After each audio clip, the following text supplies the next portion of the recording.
এসেনদের বইয়ের ডিটারমিন্যান্টের 2A চ্যাপ্টারের বহু বিকল্পধর্মী বা মাল্টিপল চয়েস কোশ্চেনের আমরা এখন আলোচনা করব। তাহলে একের কোশ্চেনে বলা আছে এই ডিটারমিন্যান্টের মান কোনটি হবে। এখানে আমরা যদি ডিটারমিন্যান্টটিকে লিখে নিলে পাবো এই রকম। এই ডিটারমিন্যান্টটিকে লিখে নিয়েছি। এখন দেখতে পাচ্ছি প্রথম কলামে প্রত্যেকটি এলিমেন্ট এ, দ্বিতীয় কলামেও প্রত্যেকটি এলিমেন্ট হচ্ছে বি।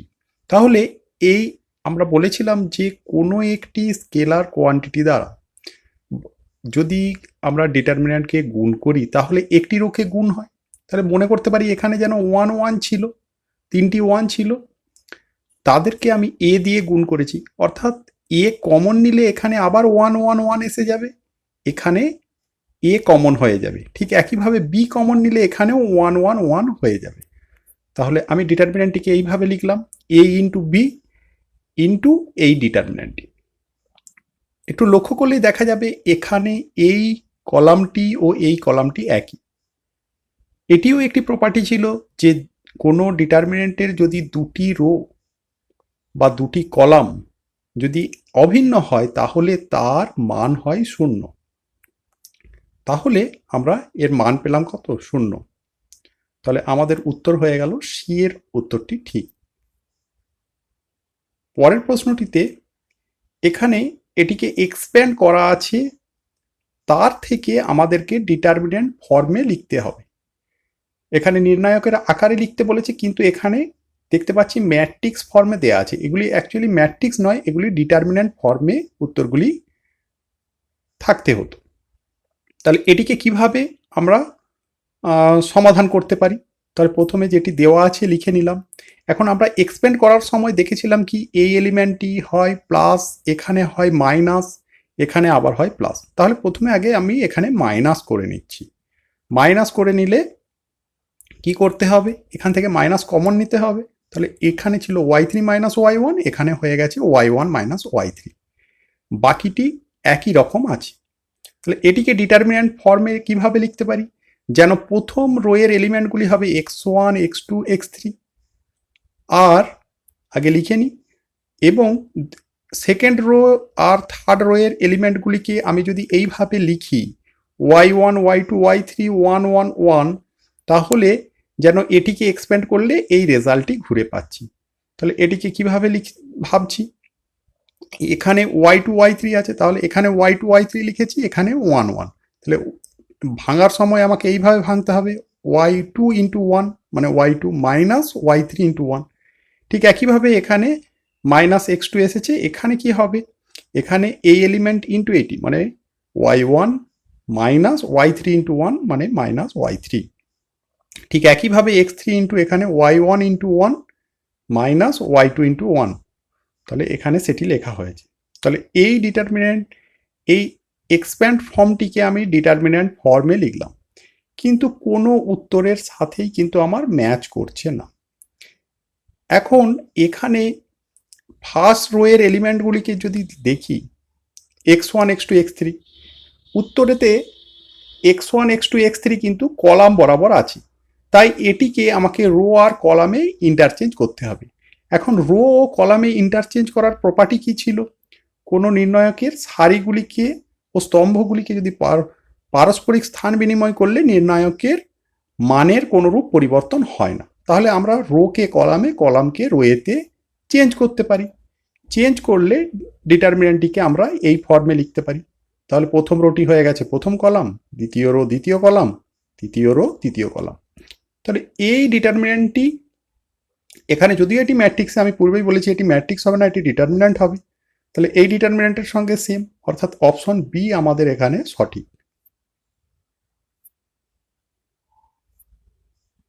সি এর সমস্যাটিতে বলা আছে এই ডিটারমিন্যান্ট দেওয়া আছে, এখানে a1 b1 c1 এর সহগুণনীয়ক অর্থাৎ কোফ্যাক্টর গুলিকে এইভাবে চিহ্নিত করা আছে, capital A1 capital B1 capital C1, অর্থাৎ স্মল a1 এলিমেন্টটির কোফ্যাক্টর যেটি হবে সেই কোফ্যাক্টরটিকে আমরা ক্যাপিটাল A1 দিয়ে সংক্ষেপে প্রকাশ করব।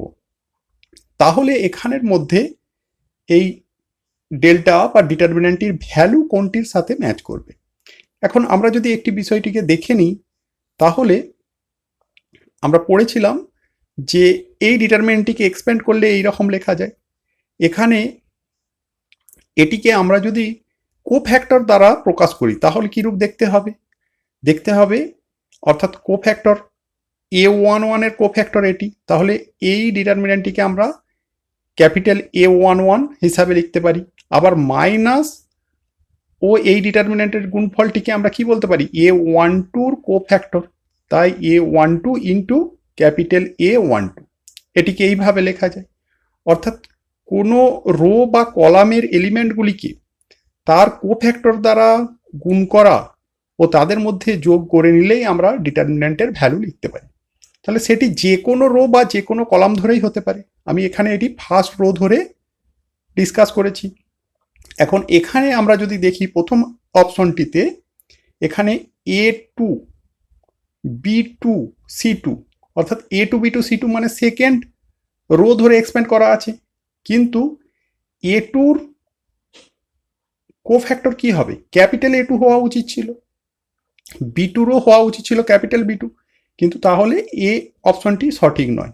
আবার বি এর অপশনটিতে আছে কি A2 ইন্টু A1, তাহলে এখানে কি হওয়া উচিত ছিল A2 B2 C2, A2 B2 C2 মানে সেকেন্ড রো ধরে একটিকে এক্সপ্যান্ড করেছে, কিন্তু এখানে হওয়া উচিত ছিল, সঠিক করতে হলে এটি হওয়া উচিত ছিল ক্যাপিটাল A2, তাহলে এটিও সঠিক নয়।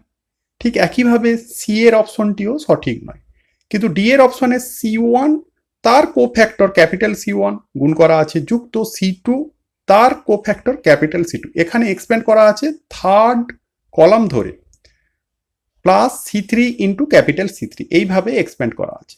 তাহলে ডি এর অপশনটি আমাদের সঠিক।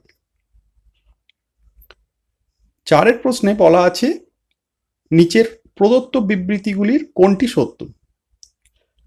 প্রথম বলা আছে যে কোনো নির্ণায়কের একটি নির্দিষ্ট মান আছে, এটিই ছিল নির্ণায়কের ডেফিনেশন, তাহলে আমরা এর অপশনটি কি সঠিক বলতে পারি। বাকি অপশনগুলিও একটু দেখে নিই। তাহলে কোনো নির্ণায়কের একটি পদের সহগুণনীয়ক হলো ওই পদের মাইনর, না সমস্ত ক্ষেত্রে মাইনর আর সহগুণনীয়ক কিন্তু একই হয় না, কোনো ক্ষেত্রে এদের চিহ্ন হয় বিপরীত, তাই বি এর অপশনটি সঠিক নয়। কোনো নির্ণায়কের সারি সমূহের পদগুলি স্তম্ভ বরাবর এবং স্তম্ভ সমূহের পদগুলি সারি বরাবর লিখলে তার মান পরিবর্তিত হয়, অ্যাকচুয়ালি পরিবর্তিত হয় না, তাই সি এর অপশনটিও ঠিক নয়। ডি এ বলা আছে কোনো নির্ণায়কের প্রথম সারি ও প্রথম স্তম্ভ পরস্পর অভেদ হলে অর্থাৎ কি অভিন্ন যদি হয় তাহলে তার মান শূন্য হবে, এটিও বলা যাবে না। দুটি সারি বা দুটি স্তম্ভ যদি একই হয়, অভেদ হয়, তখন তার মান শূন্য হয়। একটি সারি একটি স্তম্ভ সমান হলে তার মান শূন্য হবে এমনটি কিন্তু নিশ্চিতভাবে বলা যাবে না, তাই এখানে আমরা এর অপশনটি সত্য, বাকিগুলি আমরা দেখতে পেলাম মিথ্যা। 5-এর প্রশ্নে বলা আছে একটি একক ম্যাট্রিক্সের পদগুলি দ্বারা গঠিত নির্ণায়কের মান কোনটি হবে। তাহলে একটি একক ম্যাট্রিক্সের এলিমেন্টগুলি কেমন ছিল, 1 0 0 0 1 0 0 0 1, তাহলে সেটিকে আমাকে এখন ডিটারমিন্যান্ট ফর্মে লিখতে হবে। ডিটারমিন্যান্ট ফর্মে লিখলে হবে এই রকম।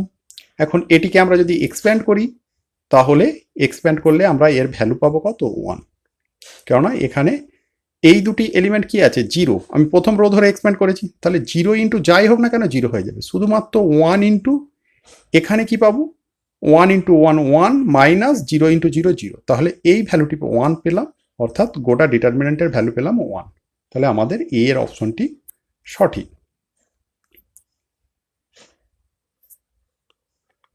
এখন সংক্ষিপ্ত উত্তরধর্মীর 19-এর প্রশ্নটি যদি দেখি, 19-এর প্রশ্নে বলা আছে প্রত্যেকটি নির্ণায়কের মাইনর ও সহগুণনীয়ক বের কর। তার 19-এর অঙ্কটি এইরূপ আছে। তাহলে এই অঙ্কটি আমি একটি ছকের সাহায্যে এখানে এক্সপ্লেন করে দিচ্ছি। তাহলে আমরা এখানে 3টি কলাম নিচ্ছি, একটি পদ, একটি মাইনর আর একটি তার সহগুণনীয়ক। তাহলে প্রথম এই এক পদটির আমরা মাইনর আর সহগুণনীয়ক বের করব।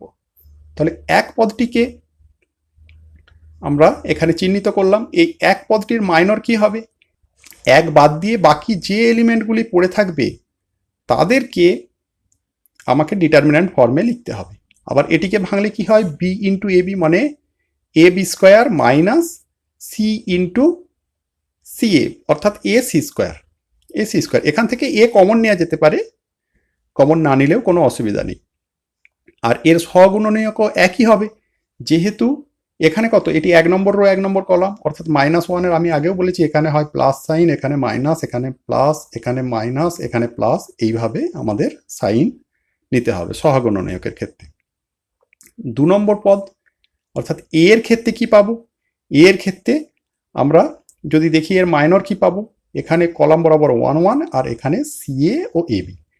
এটি ভেঙে নিলে কি হবে, এ বি মাইনাস সি, এই ডায়াগোনাল বরাবর মাল্টিপ্লিকেশন মাইনাস এই ডায়াগোনাল বরাবর মাল্টিপ্লিকেশন, তাহলে এটি হলো। কিন্তু এর সহগুণনীয়কে কি হবে, এখানে চিহ্নের পরিবর্তন হবে, চিহ্নের পরিবর্তন হলে এটি হবে minus A B plus C. আমি এটি থিওরি পার্টে ডিসকাস করেছি। নেক্সট বিসির আমরা মাইনর ও সহগুণনীয়ক এইভাবে বের করতে পারবো। ঠিক একইভাবে এই ওয়ান এলিমেন্টটির মাইনর ও সহগুণনীয়ক বের করতে পারবো। এখন এখানে লক্ষণীয় বিষয়, এখানে 3টি ওয়ান আছে, 3টি ওয়ানের মাইনর ও সহগুণনীয়ক কিন্তু আলাদা। এখন দেখতে হবে 3টি ওয়ান কিন্তু একই রকম নয়, কোন প্লেসে আছে তার উপর তার মাইনর ও তার সহগুণনীয়ক বের হবে। বি এলিমেন্টটির ক্ষেত্রে আমরা যদি দেখি তার মাইনর হবে এইরকম, সহগুণনীয়ক হবে এইরকম। সি এলিমেন্টটির ক্ষেত্রে মাইনর হবে এইরকম, সহগুণনীয়কের ক্ষেত্রে তাকে মাইনাস দিয়ে মাল্টিপ্লাই হবে। নেক্সট আমরা ওয়ান এলিমেন্টটির ক্ষেত্রে তার মাইনর হবে এইরকম, আমরা এগুলি সহজেই দেখতে পারি। আরেকবার দেখিয়ে নিচ্ছি, এখানে হচ্ছে এই রো এই কলাম এই রোকে বাদ দিয়ে দিলে যে এলিমেন্টগুলি পড়ে থাকছে তাদেরকে আমাকে ডিটারমিনেন্টের মধ্যে লিখলেই হয়ে যাবে মাইনর, এখানে তাই লেখা হয়েছে। আর এটিকে ভাঙলে কি এ ইন্টু সি অর্থাৎ A square C minus C B square, এভাবে আমরা ভাঙতে পারি। আর এর সহগুণনীয়ক ওই একই থাকবে, আমরা কোনো ক্ষেত্রে দেখছি সহগুণনীয়ক একই থাকছে, আবার কোনো ক্ষেত্রে দেখতে পাচ্ছি সহগুণনীয়কে চিহ্ন বিপরীত হয়েছে। ঠিক একইভাবে সি এর ক্ষেত্রেও আমরা মাইনর সহগুণনীয়ক বের করতে পারবো, আবার এ বির ক্ষেত্রেও মাইনর ও সহগুণনীয়ক বের করতে পারবো। এইভাবে আমরা প্রতিটি পদেরই মাইনর ও সহগুণনীয়ক বের করতে পারি।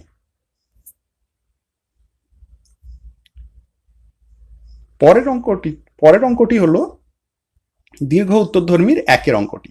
এখানে বলা আছে সারাজ নিয়মের সাহায্যে নির্ণায়কটির মান নির্ণয়। সারাজ নিয়মটি কি সেটিকে প্রথমে আমরা জেনে নেব। এটি ডিটারমিন্যান্টের ভ্যালু বের করার একটি নিয়ম, খুবই সহজ ব্যাপারটি আমরা এইভাবে দেখে নিতে পারি। তাহলে প্রথমে ডিটারমিন্যান্টের এলিমেন্টগুলিকে আমাকে লিখতে হবে উইদাউট ডিটারমিন্যান্ট সাইন। এখন এর মধ্যে প্রথম দুটি কলামের এলিমেন্ট যেগুলি আছে, অর্থাৎ যেটিকে আমি এখানে বক্স করে নিয়েছি, সেই এলিমেন্টগুলিকে আমি যেন কপি পেস্ট করে এখানে লিখে নেব। অর্থাৎ কি এদেরকে আরেকবার এদের রিপিট করে আমি এখানে লিখে নিলাম। অর্থাৎ এখানে প্রথম কলাম এখানে এসে গেছে, এখানে সেকেন্ড কলাম এখানে এসে গেছে, এইভাবে লিখে নিলাম। লেখার পর আমি কোনাকুনি অ্যারো দিচ্ছি যাতে করে 3টি এলিমেন্ট একটি অ্যারোতে আসে, এইভাবে দিতে হবে। কেননা এখানে 7 4 আসছে, কিন্তু এটি নয়, এই কোণ থেকে ডায়াগোনাল থেকে শুরু করব, 1টি 2টি 3টি, এইভাবে আমি 3টি অ্যারো নিলাম। এখন এখানে এই অ্যারোটি দিয়ে যে 3টি এলিমেন্টকে আমি একত্রিত করলাম তাদের গুণ করলে কি হবে, 2 ইন্টু 1 ইন্টু 1 মানে কত 2, যুক্ত এখানে 3 ইন্টু -2 ইন্টু -3, তো মাইনাসে মাইনাসে প্লাস, এখানে 3 2 যা 6, 6 3 যা 18, তাহলে প্লাস 18 হবে। আবার এখানে -5 into 7 into 4, 4 into 5 is 20, 20 into 7 is 140, তো -140 তার সাথে অ্যাড হয়ে যাবে। অ্যাড হয়ে গেলে আমি এদেরকে এইভাবে লিখলাম। তাহলে আরেকবার বলে নিচ্ছি, এখানে এদের মধ্যে গুণ করে পেয়েছি 2, যুক্ত এখানে এদের মধ্যে গুণ করে পেয়েছি 18, এখানে এদের মধ্যে গুণ করে যেহেতু -140 পেয়েছি তাই এখানে মাইনাস সাইন এসেছে, -140। এদেরকে আমি একটি ব্র্যাকেটের মধ্যে লিখলাম। এবার আমি যদি উল্টো দিক থেকে এইভাবে রেড অ্যারো যেগুলি দেওয়া আছে, আগেরগুলি ছিল গ্রিন অ্যারো, এখনগুলি রেড অ্যারো দ্বারা যাদেরকে চিহ্নিত করেছি, তাহলে এইভাবে একটি অ্যারো আসবে, এটি একটি অ্যারো আসবে, এটি একটি, যেন দেখতে হবে একটি অ্যারোতে তিনটি এলিমেন্টকে আমি নিতে পারি। তাহলে এদের মধ্যে গুণ করলে কি হবে, তাহলে 3 × 5 মাইনাস মাইনাসে প্লাস 15 আসবে, আর ইন্টু 1 15 আসবে। ঠিক একইভাবে এই গুণগুলিও করে নিতে হবে, এবং তাদের মধ্যে তাদেরকে একটি ব্র্যাকেটের মধ্যে যোগ করব, মাঝখানে হবে মাইনাস সাইন। তাহলে মাইনাস, এখানে এদের গুণ পেয়েছি 15, এদের গুণ হয়েছে 2 × 2 4, 4 × 4 16, এখানে মাইনাস আছে বলে এখানে -16 হয়েছে। ঠিক একইভাবে 1 × 7 7, 7 × 3 21 + 21। তাহলে এটিই হচ্ছে সারাস নিয়ম। এবার এদের মধ্যে শুধুমাত্র যোগ বিয়োগ করে নিলেই হবে। এদের মধ্যে যোগ বিয়োগ করলে পাবো -120 -20, তাহলে পাবো -140, -140 হলো অ্যান্সার। এইভাবে সারাস নিয়মের সাহায্যে আমরা কোনো ডিটারমিনেন্টের ভ্যালুকে বের করতে পারি।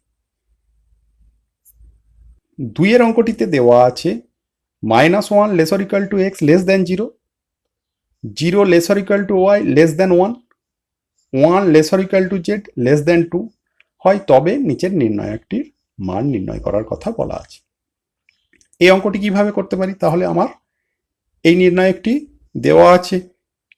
এখন -1 ≤ x <, 0 এই কথাটির অর্থ কি, এই কথাটির অর্থ বোঝার জন্য আমি যদি বাস্তব সংখ্যা রেখার সাহায্য নিই, বাস্তব সংখ্যা রেখা আমি এখানে একটি নিয়ে নিয়েছি, এখানে 0, এদিকে 1 2 3, এদিকে -1 -2 -3, অর্থাৎ x এর ভ্যালু -1 থেকে 0-র মধ্যে, কিন্তু 0 বাদ দিয়ে 0-র আগে পর্যন্ত বলতে পারি। তাহলে এটিকে আমি এইভাবে চিহ্নিত করলাম। এখানেতে x এর ভ্যালু আছে, x এর ভ্যালু -1 হতে পারে এবং 0-র আগে পর্যন্ত হতে পারে, 0 ভ্যালু কিন্তু হবে না। তাহলে এইরূপ যদি হয়, এখানে এটিকে আমরা বলি গ্রেটেস্ট ইন্টিজার ফাংশন বা GIF, বক্স এক্স বা গ্রেটেস্ট ইন্টিজার ফাংশন। তাহলে এখান থেকে আমি বক্স এক্স এর ভ্যালু কত পাবো, -1 থেকে 0-র আগে পর্যন্ত সব থেকে বড় বা গ্রেটেস্ট ইন্টিজার কত আছে, -1। তাহলে আমি এখান থেকে বক্স এক্স এর ভ্যালু বলতে পারি -1। তাহলে বক্স এক্স এর ভ্যালু -1 হলে এক্স বক্স এক্স প্লাস 1 এর ভ্যালু কত হবে, বক্স এক্স প্লাস 1 এর ভ্যালু হয় 0। ঠিক একইভাবে y এর রেঞ্জ কি আছে, 0 < y <1। তাহলে y এর মান 0 থেকে 1 এর মধ্যে আছে, কিন্তু 1 ছাড়া, 1 মানটি নয় y এর ভ্যালু, 1 বাদ দিয়ে 1 এর আগে পর্যন্ত। তাহলে বক্স অফ y কি হতে পারে, এইখানের মধ্যে সব থেকে বড় ইন্টিজার কত আছে, 0। তাহলে বক্স অফ y আমি বলতে পারি কত, বক্স অফ y হবে 0। তাহলে বক্স অফ y প্লাস 1 সমান কত হবে, আসবে 1। আবার z এর রেঞ্জ দেওয়া আছে 1 < z <2। তাহলে কি, এটিকে আমরা সংখ্যা রেখায় যদি দেখি তাহলে এইভাবে দেখতে পারি, 1 থেকে শুরু করে 2 এর আগে পর্যন্ত। অর্থাৎ এখানে সব থেকে বড় ইন্টিজার বা গ্রেটেস্ট ইন্টিজার কত, 1। তাহলে box Z is equal to আমরা বলতে পারি 1। তাহলে box Z plus 1 is equal to হবে 2। এই ভ্যালুগুলিকে আমরা যদি ডিটারমিনেন্টের মধ্যে বসাই, তাহলে ডিটারমিনেন্টটির ভ্যালু কিরূপ চেঞ্জ হবে বা পরিবর্তিত হয়ে কেমন হবে, এই রকম পরিবর্তিত হবে। এখন আর এই ডিটারমিনেন্টটির মধ্যে এমন কিছু সমস্যা নেই, এটিকে সহজেই আমরা ভেঙে নিতে পারি, এটিকে ভাঙতে পারি এইভাবে, পূর্বেই আমি ডিসকাস করেছি। আচ্ছা, এখানে ফার্স্ট ওয়েতে দেখতে পাচ্ছি 0, 2টি 0 আছে, তাই এক্সপ্যান্ড করতে খুব সুবিধা, কেননা 0 দিয়ে কাউকে মাল্টিপ্লাই করলে কি হয়, 0ই হয়ে যায়। তাই এই রেজাল্টগুলির ক্যালকুলেশন কিছুই হবে না, এটি 0 হয়ে যাবে। এখানে 1 ইন্টু এই নির্ণয়কটিকে ভাঙলে পাই এইটিও 0 মাইনাস অফ -1 ইজ +1। তাহলে এর উত্তর হবে 1 বা 1। 3 নম্বর অঙ্কটি দেয়া আছে এইরূপ, এটি একটি ডিটারমিনেন্ট দেওয়া আছে ভেতরে সাইন থিটা ফর্মে কতগুলি টার্ম দেওয়া আছে ও 1 দেওয়া আছে। এই নির্ণায়কটির মান নির্ণয় করতে বলেছে, তারপর দেখাতে বলেছে 2 less or equal to delta, delta অর্থাৎ এই ডিটারমিনেন্টটি লেস অর ইকুয়াল টু 4 কিভাবে করতে পারি। তাহলে এই ডিটারমিনেন্টটি আমরা প্রথমে লিখে নিলাম যেটি দেওয়া আছে। নেক্সট আমরা এই ডিটারমিনেন্টটিকে ভাঙবো বা এক্সপ্যান্ড করে নেব। তাহলে ভাঙার নিয়ম আমরা জানি, এইভাবে ভেঙে নিলাম 1 ইন্টু এখানের একটি সেকেন্ড অর্ডার ডিটারমিনেন্ট পাবো, মাইনাস আসবে এখানে সাইন থিটা ইন্টু এই রো দুটি, এই কলাম দুটি নিয়ে যে ডিটারমিনেন্ট হবে ঠিক এইভাবে। তাহলে এটিকে আমরা যদি আরও ক্যালকুলেশন করি তাহলে এই রূপ পাই। এখানে এসে গেছে minus sine theta plus sine theta, অর্থাৎ এটি কি হবে, দুটির মধ্যে বিয়োগ হয়ে এখানে শূন্য আসবে, তো মাঝের টার্মটি থাকবে না। প্রথম টার্মটি আর শেষ টার্মটি একই রকম। তাহলে আমরা বলতে পারি এখানে এখানে 1 দ্বারা গুণ করলে এটি 1 প্লাস সাইন স্কোয়ার থিটা, এটিও সাইন স্কোয়ার থিটা প্লাস 1, অর্থাৎ কি 2 প্লাস 2 সাইন স্কোয়ার থিটা আমরা এখান থেকে রেজাল্ট পাবো। 2 প্লাস 2 সাইন স্কোয়ার থিটা। এখন এই যে রেজাল্টটি পেলাম এটিই কিন্তু ডিটারমিনেন্টটির ভ্যালু আমার বের করা হয়ে গেছে। কিন্তু এখানে দেখাতে বলেছে যে 2 less or equal to delta less or equal two 4, এটি কিভাবে দেখাবো। এটি একটি সাইন স্কোয়ার থিটা ফর্মে আছে। আমাদের এখানে একটি ট্যানজিওমেট্রিক আইডেন্টিটি কাজে লাগাবো। সেই ট্যানজিওমেট্রিক আইডেন্টিটি কাজে লাগালে এটি কি হবে, 2 sine square theta is equal to 1 minus cos 2 theta. এই আইডেন্টিটি কাজে লাগালাম। তাহলে এখানে এটির ক্যালকুলেশন করে নিলে কি হবে, এটি আসছে 3 মাইনাস কস 2 থিটা, অর্থাৎ স্কোয়ার উঠে গেছে, এখন আর কোনো পাওয়ারের স্কোয়ার নেই, এটি কস 2 থিটার টার্মে এসে গেছে। যদি কোথাও এইভাবে বলে দেয়া থাকে যে এই রাশিটির রেঞ্জ কত থেকে কতর মধ্যে থাকবে বা মান কত থেকে কতর মধ্যে, তাহলে প্রথমে এটিকে স্কোয়ারটিকে আমাকে তুলে নিতে হবে আইডেন্টিটি, ট্যানজিওমেট্রিক আইডেন্টিটির সাহায্যে, তাতে কস থিটার টার্ম বা সাইন থিটার টার্ম যাই আসুক না কেন।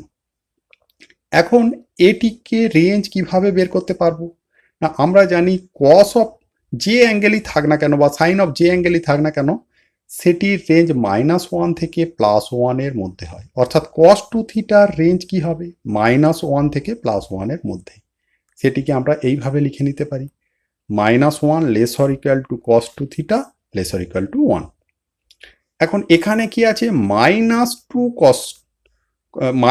-cos 2 থিটা, তাহলে এখানে মাইনাস আনতে গেলে কি করতে হবে, প্রতিটি টার্মকে মাইনাস দ্বারা গুণ করতে হবে। মাইনাস দ্বারা গুণ করে নিলে কি হয়, ইনইকুয়ালিটি সাইন চেঞ্জ হয়ে যাবে, তাহলে এটি হবে +1 greater or equal to minus cos 2 theta greater equal to -1। এখন এখানে কি আছে 3 মাইনাস এটি, অর্থাৎ কি এই টার্মটির সাথে 3 আমার লক্ষ্য করার বিষয়, যাতে করে এই টার্মটি জেনারেট হয়। তাহলে কি এখানে 3 অ্যাড করলে প্রতিটি টার্মের সাথেই কিন্তু আমাকে 3 অ্যাড করতে হবে, তাহলে প্রতিটি টার্মের সাথেই আমি 3 অ্যাড করলাম। 3 অ্যাড করলে এখানে কত পাবো, 3 + 1 ইজ ইকুয়াল টু 4, এখানে পাবো 3 - 1 ইজ ইকুয়াল টু 2, তাহলে আমি পেলাম 4 গেটার equal two 3 minus cos 2 theta greater equal two 2, অর্থাৎ এটি কি আমরা এই ডিটারমিনেন্টের ভ্যালু পেয়েছিলাম এটি, অর্থাৎ এটিকে আমরা ডেল্টা বলতে পারি। তাহলে আমরা এখান থেকে এটিকে উত্তরটি মেলানোর জন্য এটিকে ঘুরিয়ে লিখলাম, আর এখানে 3 মাইনাস কস 2 থিটার জায়গায় ডেল্টা লিখে নিলাম। তাহলে এইভাবে আমরা এটিকে প্রমাণ করতে পারলাম। নেক্সট আমরা যদি দীর্ঘ উত্তরধর্মীর একের অঙ্কটি দেখি, দীর্ঘ উত্তরধর্মীর একের অঙ্কটি এই রকম দেওয়া আছে। এখানে এফ অফ থিটা সমান এইরকম ডিটারমিনেন্ট ফর্মে দেওয়া আছে, তাহলে এফ অফ বা ফাংশন অফ π/6 থিটার জায়গায় π/6 দ্বারা চেঞ্জ করা আছে। তাহলে এটিকে কিভাবে করতে পারি, খুবই সহজ অঙ্ক। এফ অফ থিটা সমান এটি প্রদত্ত দেওয়া আছে, এখন থিটাকে আমি যদি এখানে π/6 দ্বারা রিপ্লেস করি, তাহলে এখানের থিটাগুলিও π/6 দ্বারা রিপ্লেস হয়ে যাবে। তাহলে π/6 দ্বারা রিপ্লেস করলাম, রিপ্লেস করার পরে ডিটারমিনেন্টটি এই রকম লেখা হয়ে গেল। এখন π/6 অর্থাৎ 30 ডিগ্রি, cos 30 মান √3/, 2, তাহলে cos স্কোয়ার 30 মান কত হবে? 3/4। ঠিক একইভাবে প্রত্যেকটির মানকে বসিয়ে নিতে হবে। বসিয়ে নিলেই আমরা এই রকম ফর্মে ডিটারমিন্যান্টটি পাবো। এখন এই ডিটারমিন্যান্টটিকে আমরা কিভাবে এক্সপ্যান্ড করতে পারি? প্রথমে আমরা ফার্স্ট রো ধরে এক্সপ্যান্ড করছি, তাহলে ফার্স্ট রো ধরে এক্সপ্যান্ড এইভাবে করে নিলাম। তাহলে এটিকে ক্যালকুলেশন করলে আমরা পাবো এইরূপ, অর্থাৎ এর ভ্যালু পাবো 1। 2 নম্বর অঙ্কটি যদি দেখি, 2 নম্বর অঙ্কটি এটি দেওয়া আছে, এখানে এক্স যুক্ত কয়েকটি টার্ম দেওয়া আছে ডিটারমিনেন্টের মধ্যে ইকুয়াল টু 28, তবে এক্স এর অখণ্ড মান নির্ণয় করো। তাহলে কি করতে হবে? প্রথমে এই ডিটারমিনেন্টটিকে আমাকে এক্সপ্যান্ড করে নিতে হবে। বেশ, তাহলে এটি দেওয়া আছে, এখানে ডিটারমিনেন্টটিকে আমরা এক্সপ্যান্ড করে এই ফর্মে লিখতে পারি। আমি পূর্বে অনেকগুলি এক্সপ্যান্ড দেখিয়েছি, তাই কিছুটা এবার মেন্টাল ক্যালকুলেশনে চলে যেতে হবে কিভাবে আমরা একেবারে ডিটারমিনেন্টকে ভাঙতে পারবো। যেমন এখানে আছে এক্স স্কোয়ার, তাহলে এখানের ক্যালকুলেশন কি হবে? 2 × 4 8 - 1 7, তাহলে 7x স্কোয়ার এখানে লিখেছি। তাহলে এখানে মাইনাস এক্স ইন্টু কি হয়? এখানে 4 × 0 × 4 0 -3, তাহলে মাইনাসে মাইনাসে প্লাস 3x আসবে, প্লাস 3x এখানে লিখেছি। ঠিক একইভাবে 1 ইন্টু এখানে কি হবে? এটি আসে 0 - 6, তাহলে -6 × 1 -6। এখানে মেন্টাল ক্যালকুলেশনের সাহায্যে কিন্তু এই ডিটারমিনেন্টটিকে আমি এক্সপ্যান্ড করেছি, করে এখানে লিখেছি ইকুয়াল টু 28। তাহলে 28কে আমি যদি সাইড চেঞ্জ করি, তাহলে এদিকে হবে -28, এর সাথে 6 এর সাথে অ্যাড হয়ে যাবে, হয়ে গিয়ে এটি হবে -34। তাহলে এটিকে আমরা যদি ফ্যাক্টরাইজ করি, ফ্যাক্টরাইজ করলে আমাদের আসবে x - 2 × 7x + 17 = 0। তাহলে আমরা বলতে পারি হয় x = 2 অথবা x = -17/7। কিন্তু আমার এখানে দেওয়া আছে কি x অখণ্ড। অখণ্ড অর্থাৎ এখানে ভগ্নাংশ রূপে পাবো না, অর্থাৎ কি আমাদের এই উত্তরটি ঠিক ও এই উত্তরটি ভুল।